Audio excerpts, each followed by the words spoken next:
welcome to a special edition of the We Are Power podcast. And we are going to be talking to some of our amazing winners and commended of the Northern Power Win Awards 2025 with our co-headline partners, Barclays and Bank of America.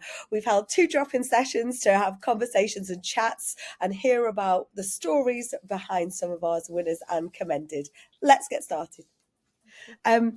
Miss Natalie, over in the Northeast. The Northeast had a good night, didn't they, on Thursday night, I think? Yes, there was lots of people in the room that we knew, lots of people that have messaged since that were saying that they were cheering for us in person as well. I did hear a few when I got on the stage and I was like, who is that? And they've messaged. So yeah, lots of people from the Northeast in the room. It was really nice to see, definitely.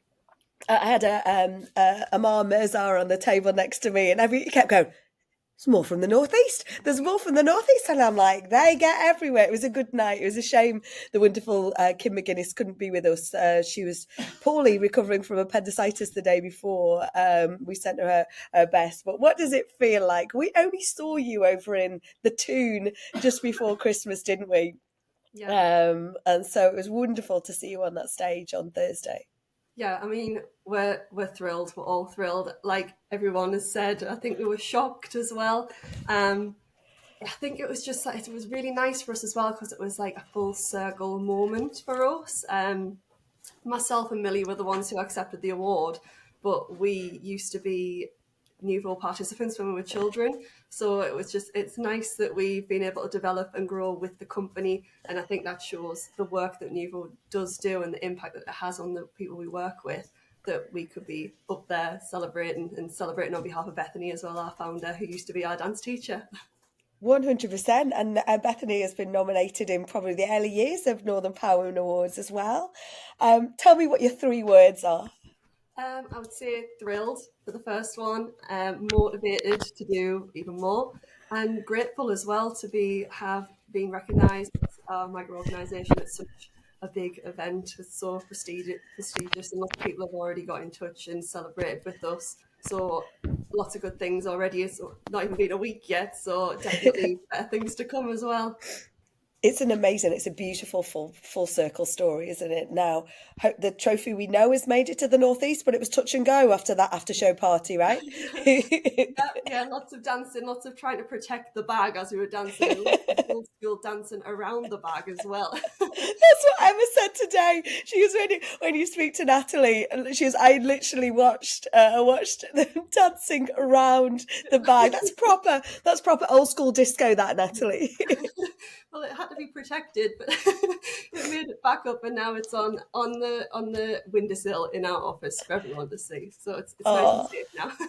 It's amazing. And what I love to see is we'll catch up with you later on. We'll see you we'll invite all of you to be judges, which I always think is a great thing every year. We get the chance and you'll sit in that room going, oh my goodness, did you talk about us like that? And we're like, yep, that's exactly how it works. So really excited to getting you involved in the judging. I want to just send you a big, massive congratulations again. It is the highlight of the whole team's year. It's hard work, as you know, but the hard work is nothing in comparison to the hard work that each and every one of you and your teams do to make a difference every day.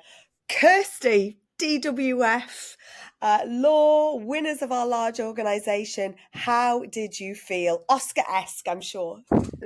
Well, elated, privileged to be amongst such big names, surprised, although we had done a lot.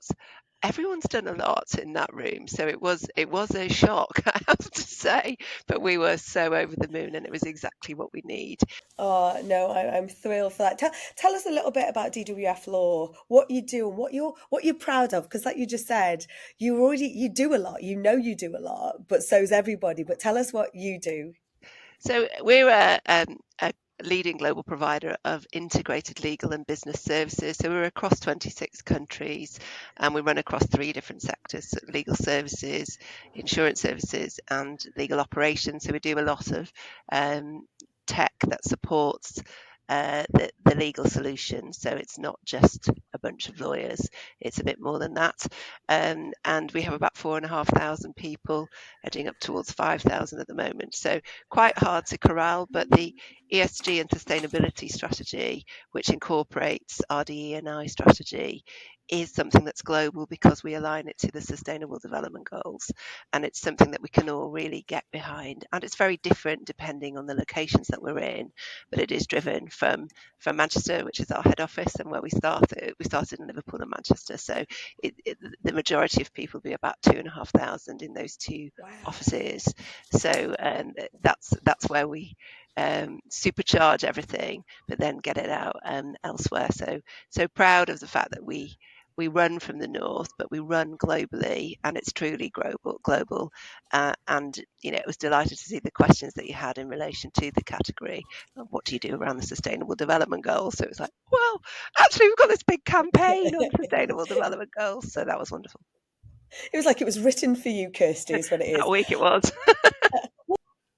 And I don't think I've ever had anyone on the podcast before use the word discombobulated. I nearly didn't get that out, so I nearly didn't use it either. Kirsty, congratulations. DWF Law, we look forward to catching up. Afra, welcome and congratulations. Savera UK, so excited to see you up there. How does it feel? Give me your 3 words. Yeah, it's been like absolutely my 3 words probably on the night was shock, because I had to look down twice and say, was that us really? Speechless, and proud to get this prestigious award. I did had a big scream on my way home in the car driving, because I came on my own because we couldn't bring some of the team. So yeah, I had a bit of a scream in the motorway going back to Liverpool. Please tell me that was safe, Afra. Please tell me that was safe. No, it was safe. It was. Yeah, it was. Tell us a little bit, for those people who are not aware. I know the wonderful Nazir Afzal, OBE, is one of your patrons, and he spoke on the evening. He's an amazing human. We're very blessed to have him in what we do. Tell us about the work that you are thankfully doing. So Savera UK is a national based in Merseyside charity established in 2010, and the reason was I found the charity, myself and other members, is because there was nothing was kind of working to end honour-based abuse and harmful practices. There was no data, there was no service to help those who's at risk.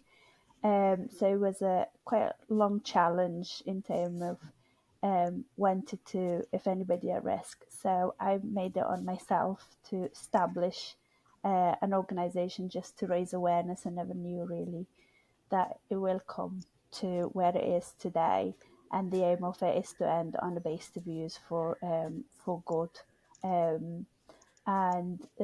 The part of it is to provide a service to those at risk, and then a threat of honour-based abuse and harmful practice like forced marriage, child marriage, honour-based abuse, female genital mutilation, convention therapy. And then the other part is around campaigning in terms of policy change, in terms of training and education, in terms of raising awareness, in terms of community engagement. What does it mean to the team when you were shouting to the team from the motorway safely, we hazard? What does it mean to them? Yeah, I think it's that recognition, because as a small charity, sometimes it's really hard. So by seeing that and being recognised that our work is really important. Afra, what is next for you? I think as a small charity, as we just started, and I think our dream's quite big, and our mission is very, very big as well. Our mission is to have a world without honour-based abuse and harmful practices. But we feel a step at a time. From 5 years ago, started with just 3 staff, to 5 years later, been working really hard to bring our staff into a 15-member of the team. So myself and the board and now we're looking at where our next stage is. It's just ensuring that sustainability but also how do we expand to the Northwest, because we know this issues still a huge gaps within services, and how can we make sure we reach out as many people as possible through our campaign, through our education, but also having services within the Northwest that deal with these issues. Well, I'm Afra. Massive congratulations to you and your small yet mighty team. It's phenomenal, the work you're doing. Thank you so much. Now I'm delighted to introduce Julie Nicholson, who's the winner of Inclusive Innovation Award. Julie, welcome to the podcast. I know you're not feeling too well. I still feel proud and delighted, and I was surprised on the night, to be honest. I was with Susan because she works with us as well, and she had to give me a nudge because I just didn't quite believe it. She's like, you. I love the little, as we know, we get you all to write like little bios or little sort of and you talk about show the world, tell the world, change the world. Digital Voice works with participants often excluded from digital media. I love that, show the world. Tell us what Digital Voice is and what you do. Thank you. So yes, we help people to use creative digital media to have a voice about things, to be creative. Susan, as you know, is an amazing creative writer and empowers young women and children. She's going to go into a school for us today to prep for working with some children. They're going to do some creative writing that'll be used in a soundscape for the National Trust. It's their Blossoms Festival coming up, and there's going to be an amazing video installation at the Hancock, the Great North Museum in Newcastle soon. So we're creating the soundscape for that. So we work with amazing film and media professionals from across the Northeast to bring that to people, so to give them the opportunity to get involved with things like that, and also to have a voice about really important issues and try and make a difference. I love it. I love the whole concept of the soundscape. Now tell me, where is your lovely piece of art? Where is your trophy right now? Well, not to be unmodest, but it's on our awards shelf. But it's right in the middle. Absolutely. Got pride of place. Julie, thank you. Thanks so much for joining us. Please get well and look forward to seeing you, and congratulations. Susan, congratulations. Tell us in a nutshell if you can. Yeah, it's so I've only been freelance for 4 years. So I lost my full-time job due to the pandemic. I worked in a theatre company. But I worked there a long time, and it felt like the universe was going, hey, those things that you've been thinking about doing, maybe you could do them now. So I've kind of built up a sort of, I guess, a portfolio of work. So my work as a writer means that I write plays. That's how I started in the theatre industry. I also write copy and content, and as Julie says, I facilitate other people's creativity through writing. And that's, I think, getting this recognition, this commendation, in a way has kind of like packaged it for me. Like, you know, when you do, I don't know what other people on the call, if you do lots of different things and you kind of have to condense it and go, I do about 15 different things, but I need to be able to say, especially on LinkedIn, I need to be pithy, particularly as you're a writer. This empowerment champion sort of, it's almost like it feels like it is the USP. It's the thing that inspires me to do what I do. I love working with young people, primarily young girls in the Northeast, and getting them to primarily see themselves a bit differently and expand their horizons and see that creativity isn't a thing that just happens to some people, like artists, like that visual creativity that you could see, but that it's a way of problem solving, it's a way of thinking, it's just a human trait. So I try and remind them that they are creative and how powerful a force it is. So I wasn't pithy at all there, was I? Do you know what? You got a commendation. Who cares? Like, Susan, give me those 3 words that you. Well, can you do 3 words, or are you going to give me 30? Who knows? I'm going to try and do 3. So Definitely pride. I think excited. Like I felt excited on the night. I still feel excited now. And I'm going to say emboldened, which I feel is like if you put empowerment and brave together. Susan, thank you so much for joining me today. Catherine, I think yours was one of the most emotional responses on the night, because you weren't going to come, were you, at one point? No, because my mum had actually been in hospital. She literally came out the day before, but she was just like, "Just go, like I'll be fine." So it was a bit hit and miss, really. And even being honest, I wasn't expecting to. I wasn't expecting to win. I wasn't expecting to do it. I was so shocked throughout the whole process. I was like, "Oh, I've got through to this bit. Oh, like it's fine. I won't make the." So yeah, it was just a complete shock, to be honest. Oh, and tell us what are your 3 words? So I've got pride, happy, and motivated. I think with motivated, it's more around like being given like the person with purpose. I think it's just gave me that massive boost that I've needed at this stage of like being an entrepreneur, because it's like a roller coaster. I think I was saying to my team, it just came at the right time when there'd been so many hurdles, and then now I'm like, the next day I was literally like, right, okay, what are we doing? Let's go out again. Like, so I think, yeah, motivated's like the one word that mainly stands out, because it was like the boost that I needed. Tell us what you do and what you drive and what you're going to drive more of. Yeah, so Be What You See Consultancy is a equity, diversity and inclusion training company, but we specialise in workplace discrimination prevention. So essentially I go into the both private and public sector, and I create training programmes in areas of being an active bystander, anti-racism, LGBT inclusion, and neurodiversity awareness. We do training to both adults and young people, and some of our clients include Premier League football clubs, NHS trusts, universities, and schools across the Northwest. Wow, amazing. Now tell me, you've shared with your team, where is your trophy now? My trophy is actually here next to me. It's gone on a bit of a tour, if I'm being honest. So everyone's been like, "Oh, can you bring the?" I think they're more excited to see the trophy than me. So it's been, no, it's been by my side, because yeah, I've been people have like been messaging me, like wanting to meet up, take me for coffee, and say thank you. So I've actually got a dinner tonight back home in Liverpool. Look at that.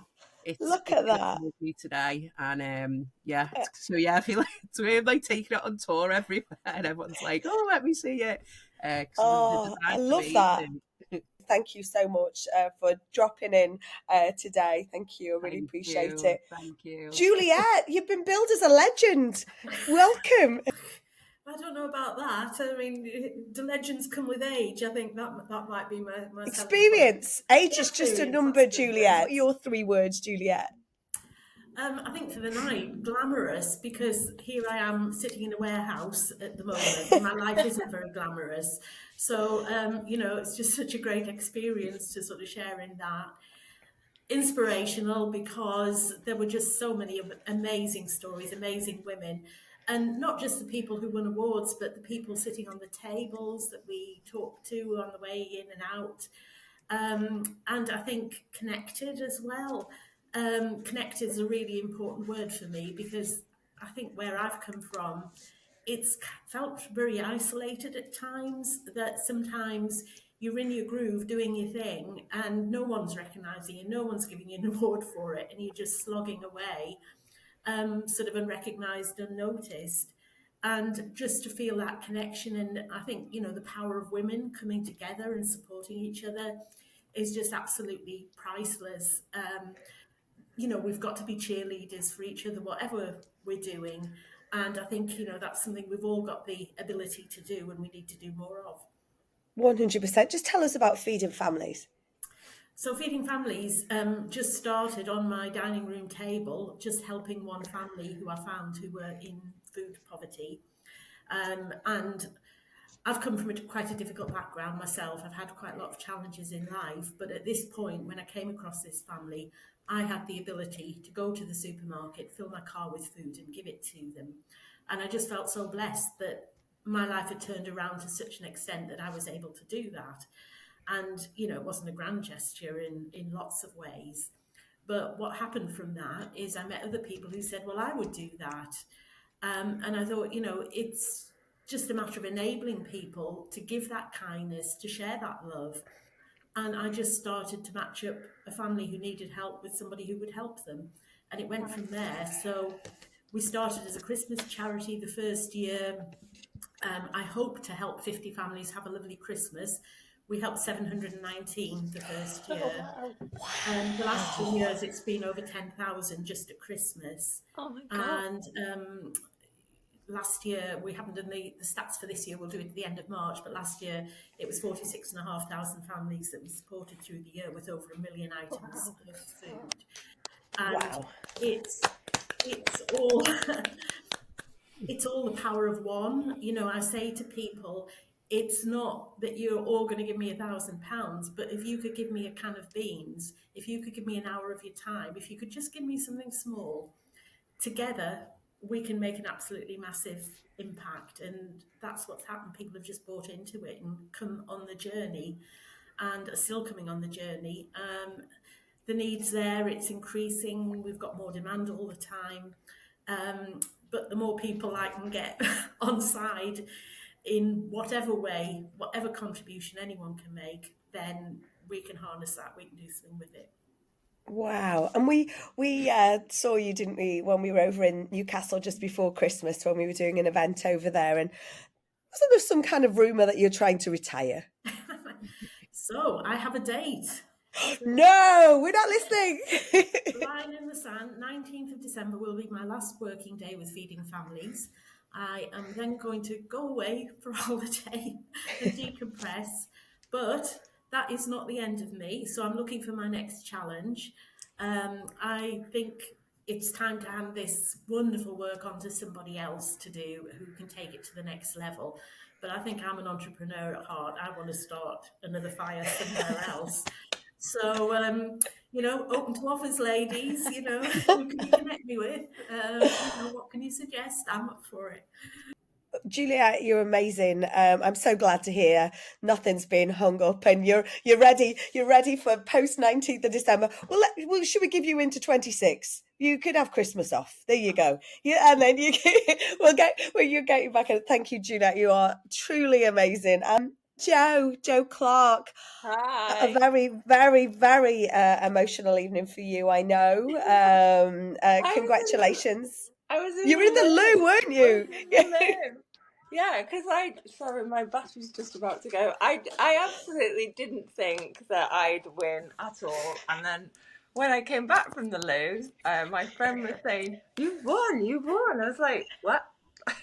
So you don't need to ask them what my 3 words were because they were shocked, stunned, and which was just very typical. And a bit gutted that I didn't get to see how the nominees are and do the whole bit. I just literally walked in and went, "Oh right, okay." So yeah, you just rewatch back on the live stream, Joe. It'll be fine. You can sit there this Thursday evening and replay. What? Joe, you've been through a lot, right? Yeah. I'm actually. I think because of this, I'm getting used to talking about it without falling about in tears. But the reason I got Agent for Change is I want to change the law for women that have suffered domestic violence. So I went through a difficult time with domestic violence. My partner, who was a detective sergeant, was arrested and sent to prison. And I thought that would be it. But he's come out of prison and he now posts about me on Facebook. But because he doesn't put my name on it, it's not a breach. So I want to get the rules changed or the law changed that my restrictions say can't contact me through social media directly or indirectly, but it doesn't stop him posting. And how ironic is this? The reason why I was in the toilet is because my daughter messaged me and said, "He's posted all over Facebook about your mum." So I actually went to the toilet to compose myself, came back, and everybody was like, wow, you've won. So I just think the whole event was amazing. So thank you so much. And I met some wonderful people. But the reason why I did it and told my story is because I wasn't really sure how I get the law changed. And I've got court again next month. So I'm still right in the middle of it, but I feel really empowered because it won't just be me. There'll be a million victims having rubbish put about them on Facebook. He's put pictures of me, pictures of my bedroom. It's just cringeworthy. So Agent for Change, I want to get the law changed to help other people not go through what I go through. Jo, well, you're not on your own. You're not on your own. There's a room, there's a community. There are 1,200 people watching online, 120,000 people across this community. I remember thinking, gosh, you had no idea that you'd won, and it was only Emma and I knew, and Emma and I had to have lots of conversations because you've got to be. This is a very sensitive issue. Difficult. And then I had to go to work to see whether they wanted my company name under, whether it linked to domestic violence, and then just, the whole point of what I want to do, I just thought, well, if he sees that I've won it, he's going to post even more, which is just ridiculous. So I'm so grateful. Emma has been fantastic, because I didn't even fill out the application form. I was like, oh, I've passed the date. I tell you what, just read the BBC article, because with it being a police, it was all over the papers as well. And then obviously she was like, my friend Sarah Paris said, you've got to do your video. It's been an emotional ride, but I feel so much better because I've been able to talk to people about it. And obviously the thing that we did prior to the awards was quite emotional for me because I didn't expect to be speaking, so I cried on it, and lots of people watching crying. So it's all been difficult, but all positive, and hopefully we'll get to the end of the process, and I've made some changes. Jo, thank you. We have your back. We have your back. We're with you. You're not on your own. I know you've got a great support community, but you now have accelerated that and amplified that. And yeah, please stay strong. And thank you for being our agent of change. Thank you so much. Thank you. Kayleigh, you swooped in. Look, best backs. I thought my back set was my back set. What do you even call this? But look at that. That's very cool. Kayleigh, congratulations. How are you? I am very good. How is everybody else? Well, you're talking to awesome role models, Kayleigh.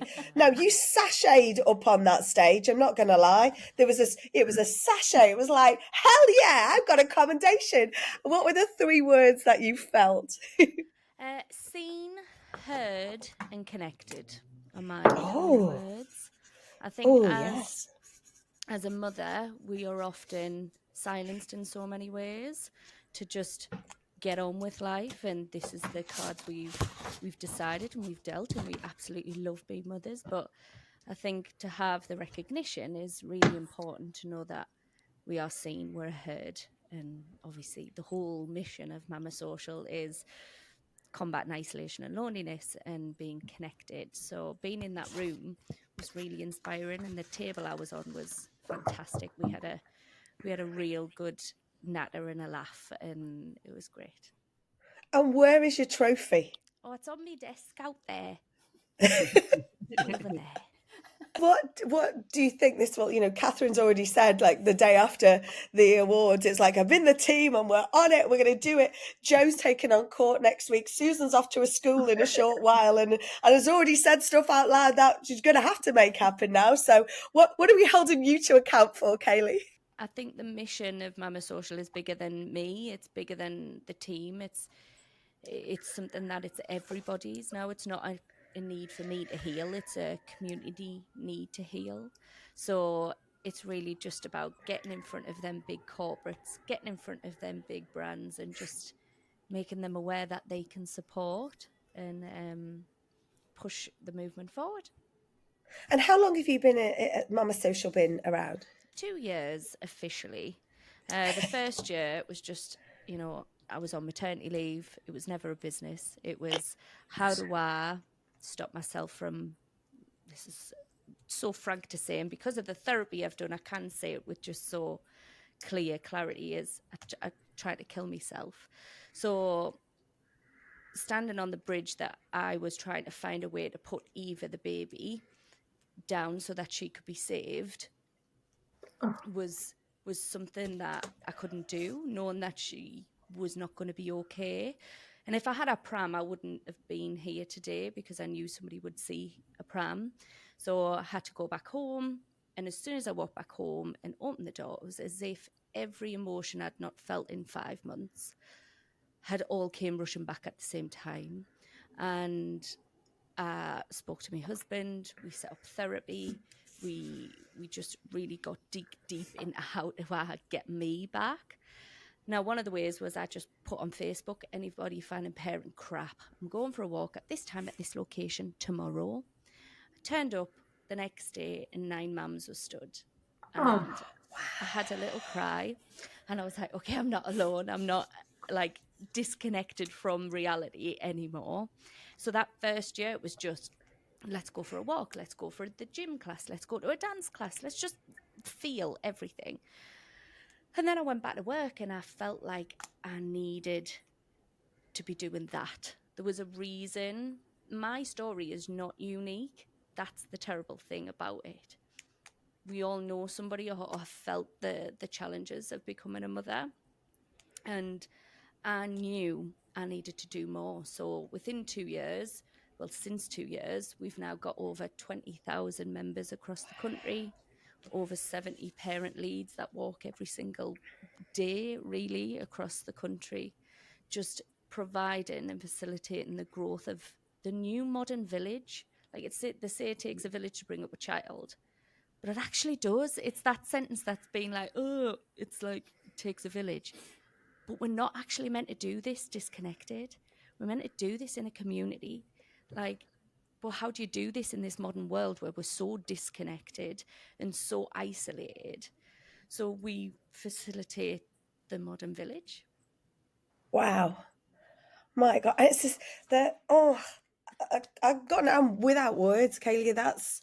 It's what you created is a moment in time that could have been so horrific, so tragic, that took you to go back, start a conversation, and that moment began a movement with your 9 mums the next day, or this is what I'm always, we just talked we heard Juliet before talking, it starts with a tin of beans, so it can start, everyone can do something. So I thank everything that you didn't have your pram with you that night, and you were brave enough to have that conversation. Thank you for sharing this out loud, because there'll be people listening, or people who know it's that not alone, this loneliness. So honestly, you know what? I was just saying at the start, okay, I've woken up this morning to the 10 years ago today, probably at this very moment, 9:30, we were just about to kick off the launch of Northern Power Women with 300 people in a room, and you never think for 1 minute will that lead. You never think for 1 minute with that conversation, the conversations that you started, the fight back that you started, Joe, Susan, the stories that you share and the voices you amplify, Kayleigh, that conversation you had, you never know where that will start. It is 100% this all your acts become a movement. Some brilliant words, some brilliant 3 words in there: delighted, thrilled, connected, proud. Just amazing. And I love where people keep their trophies too. Thank you all so much for joining us. A huge congratulations to all of our finalists, to all of our winners, all of our game changers. Massive thanks to all of our judges, and thanks to all of you for supporting and staying connected with the Northern Power Women Awards community. Thanks so much, and we will see you very soon.